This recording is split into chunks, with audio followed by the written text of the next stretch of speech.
Confirmation for a Thelemite into the Ecclesiastica Gnostica Catholica, also known as the EGC, isn't merely about external validation. It can be a profound step in your spiritual journey, and I have decided to share this step with you all. This video is a vlog all about my confirmation and taking the step towards being a novice priestess. Join me as I unravel and share this beautiful experience, what it was like for me, the ritual, its meaning, as well as some additional context. I will also be getting into some tips for people who have similar aspirations within the OTO or the EGC. My goal is to both entertain and inform while I share my journey with you. This video is a mixture of broader information as well as some more specific things. I want to make sure everyone can understand what I am talking about, so you don't have to be a Thelemite to enjoy this video.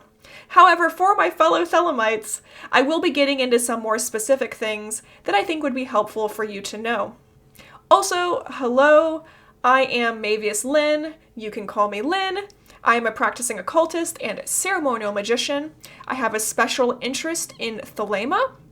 By practicing occultist, I mean that I don't just read stuff in books and write about it, although I do that as well. I'm actually out there in the real world doing things and practicing. I am part of the living tradition, and I decided to make this YouTube channel to inspire others. So let's get to it. So what exactly is confirmation for a Thelemite? Confirmation within the EGC is a ritual that says you understand the Gnostic Creed and now formally accept it and want to be a full member of the church.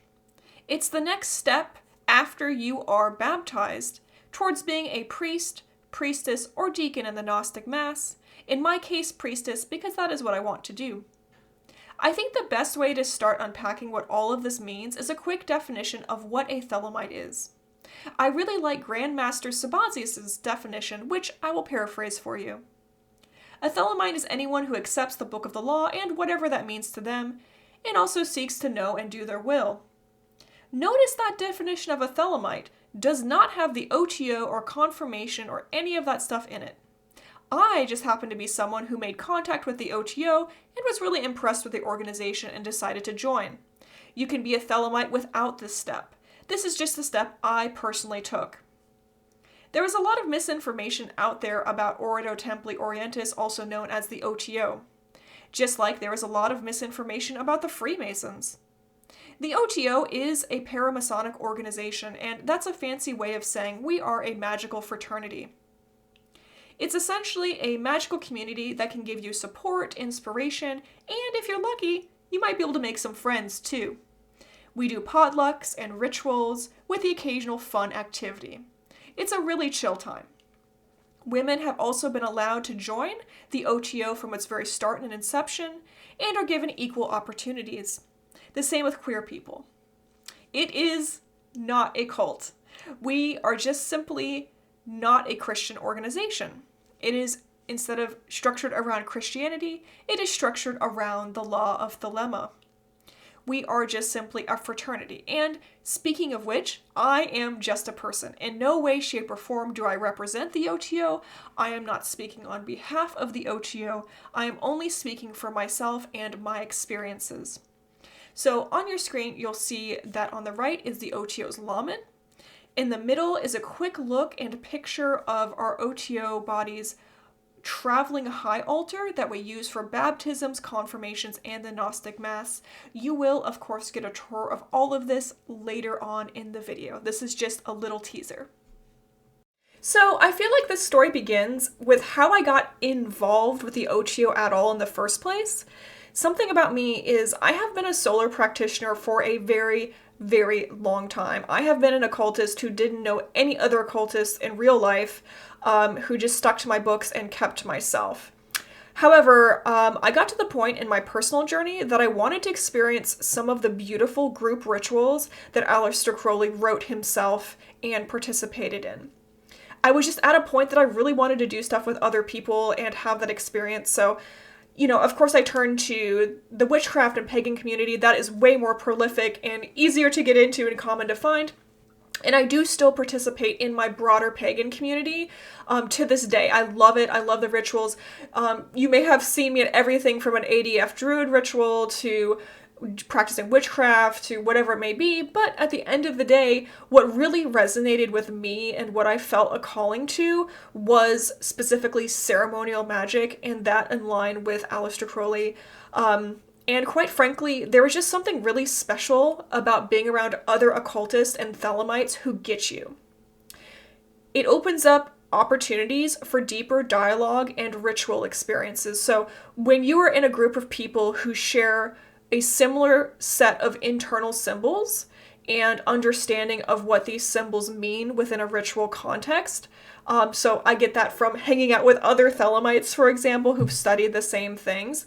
I can just start talking about things in a way that they can understand and I can be understood, and I can share sort of these personal gnoses and what the ritual is about and what I'm trying to achieve in the ritual much more faster than someone who's perhaps operating with a entirely different set of symbols and correspondences. And that's okay because we're all on different paths, but it just feels amazing to do stuff with people who get you, whether ritual or not. So naturally, I found myself drifting in the path of this group called Ordo Templi Orientis, or the OTO, and quite frankly, I was really scared because there's just a lot of weird and bad information online about the OTO, but it's the internet, and how do you know what's real and what's not? So I was like, oh my gosh, this group is gonna be toxic. I'm like really on edge, and I'm a well-lived person. I've been around a lot. I've been around a bunch of different groups. Some of you know some of my background and my story.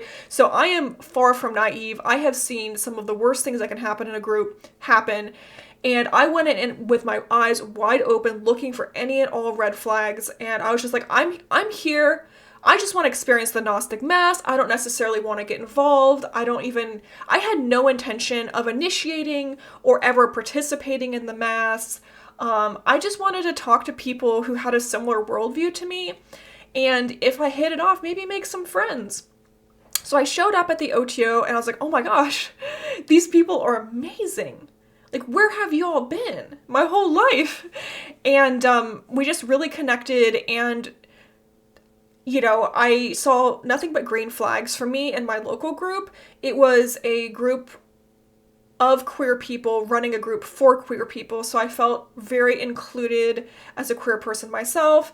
A lot of our meetings were mostly women and femme folks, so I felt very comfortable with that sort of breakdown of gender, and I also felt really included. When we had meetings, for example, they would always make space for me to talk, and also they were just really interesting people who had a lot to share and enrich my life about. So I thought, wow, I love these people, I love this group. Actually, I think I might want to take an initiation. So I started initiating, and then I decided I also wanted to get involved in the ecclesiastical and church side of things, and I wanted to be a priestess in the Gnostic Mass. So just to sort of explain to you all who are not familiar with the structure of the OTO. The OTO is basically two organizations under one roof. There is the ecclesiastical side, which is the side of the OTO, which does the public performances of the Gnostic Mass. And then there's the initiatory track, which is private, secret society stuff, very Masonic in nature. And you don't have to participate in any of those or all of them. So if you just want to do the initiatory stuff, you can totally just do that. You don't have to ever come to a Gnostic Mass. You can completely avoid that if it's too churchy for you. Totally valid. And you can also just do the churchy stuff if that's something that speaks to you. So for me, I wanted to do both, and I have been doing both. But it's been an amazing journey so far, and I've really loved my time in the OTO. Is it perfect? Is everyone perfect? No, let's be realistic. It's a group of people, okay? In any group of people, there is going to be people you don't get along with. There's going to be personality conflicts. That's completely natural. You'll never find any group of people on this earth where that is not the case. It's just for me, personally, in my experience, right? Me, talking about me, when I came to the OTO, I experienced the highest concentration of good people I have ever met in my life in any group. That being said, I don't think the OTO or even doing the EGC stuff or the initiatory stuff is for everyone. I think there are some valid circumstances that people should perhaps stay in the solar practitioner path or wait a little bit longer, just kind of check in with themselves. Something that really comes to mind that's worth thinking about for you, because I know a lot of people experience this, is religious trauma. If you are in a space where you are working past that trauma, hopefully with a licensed therapist or another licensed mental health care provider, a lot of the religious components can be triggering for you, can be harmful in your journey. So just something to think about. And that's one example. So just because like I'm doing something doesn't mean it's necessarily good for you, but I hope it inspires you to take that leap and check out what is going on if it is something that you're interested in. So that's really how I began my journey, was first showing up to the OTO and being like, wow, this is amazing. It's not really like what I was reading online at all. And I am ready to not only experience the rituals, but I'm ready to give back to my community. And for me, that's really what my confirmation was about, was getting ready to study under a bishop and give back to the community in the form of performing the Gnostic Mass for the broader community. So I want to go ahead and talk to you all about everything I did to prepare for my confirmation. And when I talk about preparation, first of all, I'm talking about my experience within the United States. Other countries possibly do it different. And I'm also talking about the mental part of things I had to do to get ready, as well as the physical, like this towel robe. So in terms of the things you don't see on screen right now, I, in preparation of this ritual, memorized the Gnostic Creed. And I talk about this all the time, but here is a missal that's given out during the Gnostic Mass, and within it you will find the Gnostic Creed, and that's the thing that you as the candidate need to memorize before you do this ritual. The other thing I had to do before I could take my confirmation is I had to be baptized. So the order in which things work is you first get baptized and then confirmed. Now, you don't have to be baptized and confirmed at the same time. In my case, I actually did it 2 separate times. So I was baptized like a year or so before, and then I finally took my confirmation, and that's perfectly valid. In my case, I really wanted some time to reflect and see where I wanted to take my journey and what I wanted to do. And I think when we're talking about getting confirmed, that's a huge part of the journey, right? Is how do I see myself fitting in my spiritual path and my journey, and what are my goals, what are my objectives? Not all of our goals and objectives are the same. For me personally, I wanted to get confirmed because I have aspirations to be a priestess in the Gnostic Mass and to study under a bishop. So it took me a while to get there, but I got there. So when I figured that out about myself and I was sure I wanted to get confirmed and contribute to the church, I memorized the Gnostic Creed. And then the other thing you have to have, at least here, in order to be confirmed is a towel robe, which is a white robe, the shape of tau. And I highly recommend that if you can, make it yourself. I think making your ritual garments and your attire is so much more meaningful because the act of creation with your intention to use this for a magical act consecrates this garment and makes it so much more special and magical for the ritual. I also recommend, if you have available, make your towel robe out of wool, or if you don't have access to wool because it's kind of expensive, I do recommend getting a natural fiber like cotton. So I can't afford wool, so I just made mine out of cotton, and I did make this entirely myself. For people who are making your robe, one tip is I recommend not making the sleeves super long and flowy, because if you're doing a lot of ritual, like for example the Gnostic Mass, you'll be near the incense and fire, so you don't want your sleeves to catch fire. So you may want to make them a little bit shorter and a little less flowy, although they are beautiful to have that sort of extra flowy edge on the end. And then when it was time to actually do the ritual, I put on my robe, one thing I like to do, and this is, I'll sort of go from head to toe tips and tricks of ways to prepare.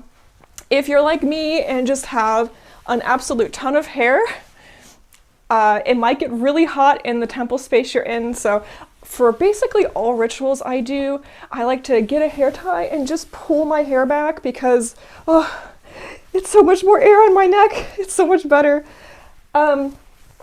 So for long haired people, I recommend that. Also, you don't have to worry about your hair getting caught like in any of the ritual implements or catching on fire, any of that. It's just like out of the way and you can breathe a little bit more.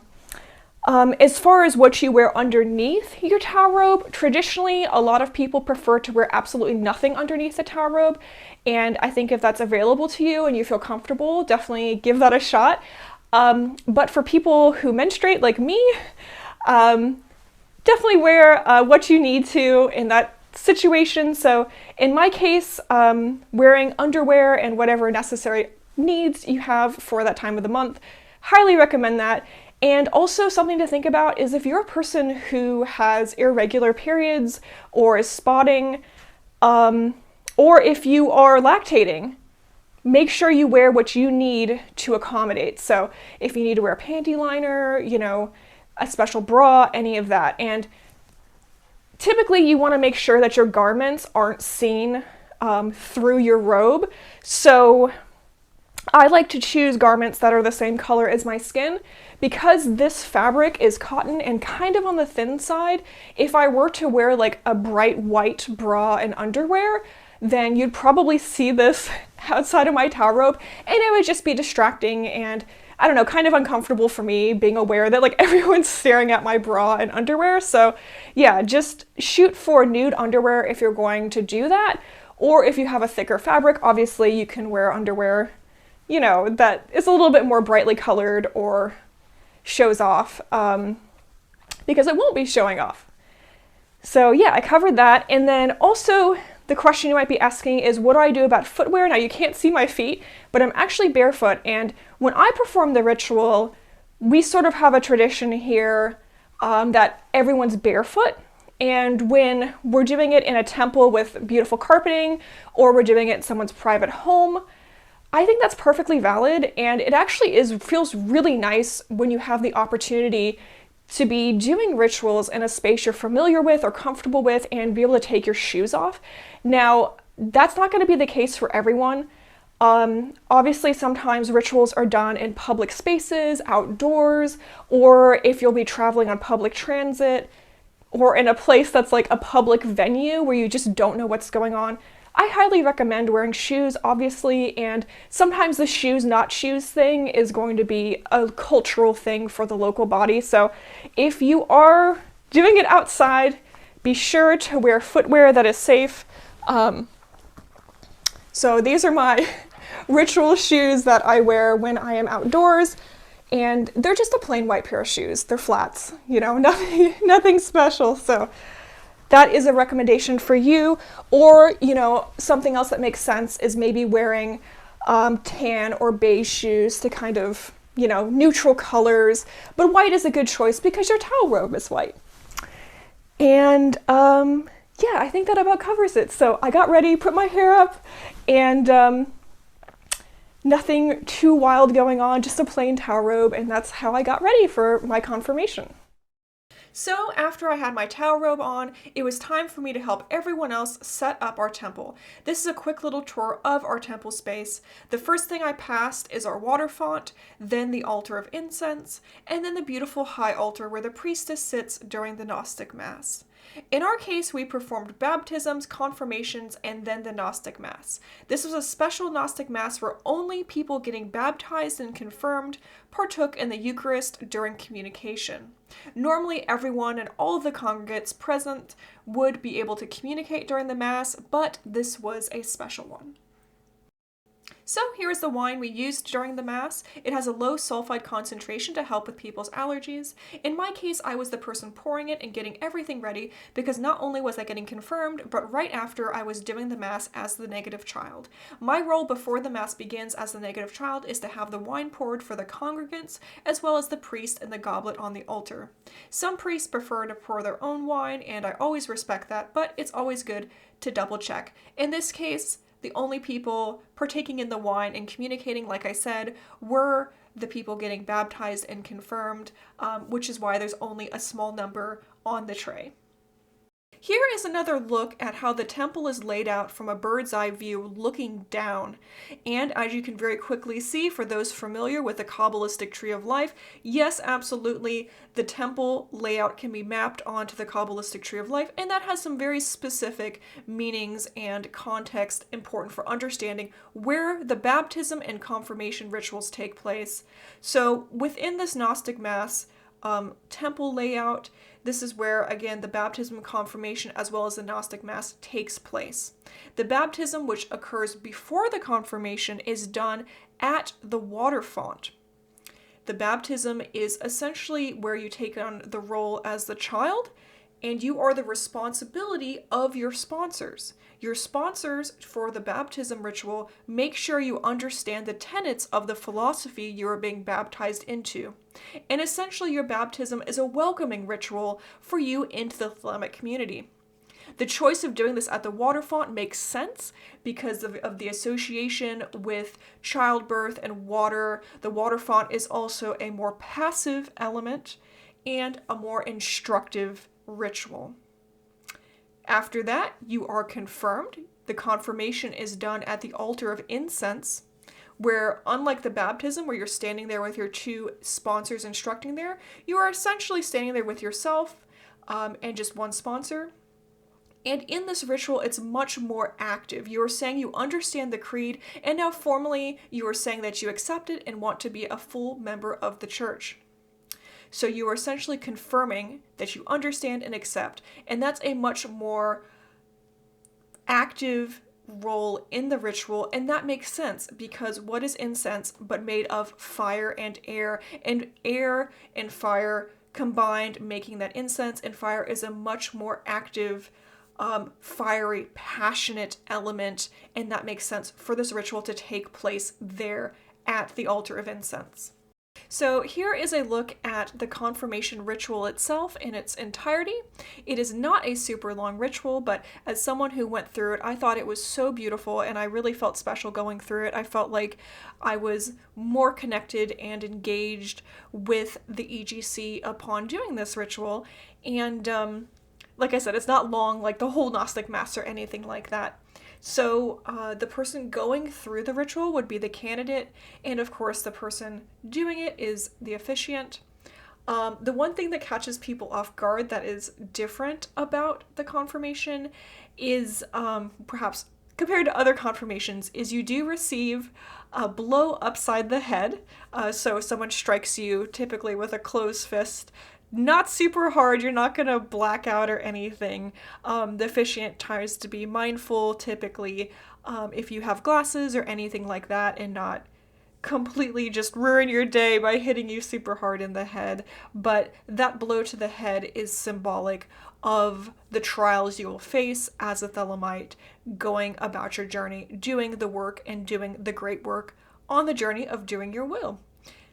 As the officiant says in the ritual, this blow represents the reality of the law of Thelema which you serve.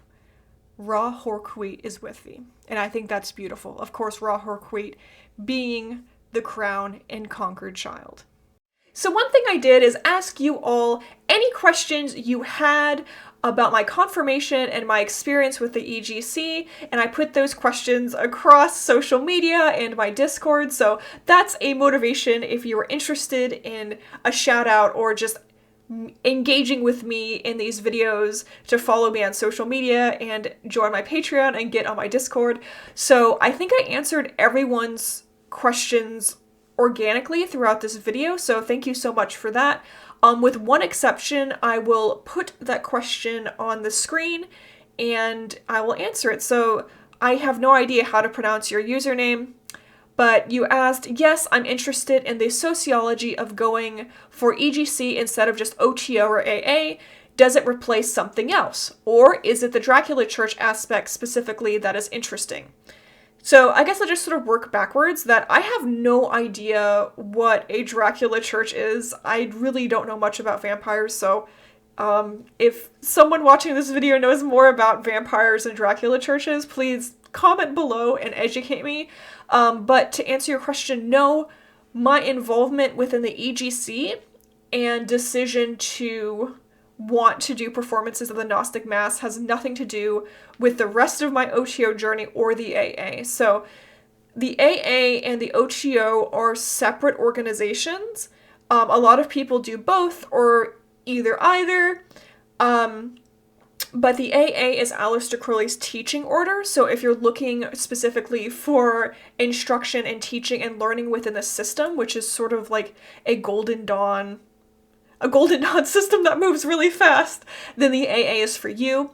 The OTO, however, is a different organization, and it is a paramasonic fraternity, right? So it's a magical fraternity, and the EGC is underneath the OTO.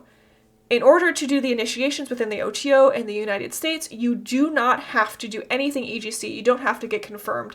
In my case, my involvement in the EGC doesn't replace anything else. It's its own thing. I would be getting initiated in the OTO and doing that story and doing those initiations regardless of whatever else is going on with AA or EGC or any other group I'm involved with.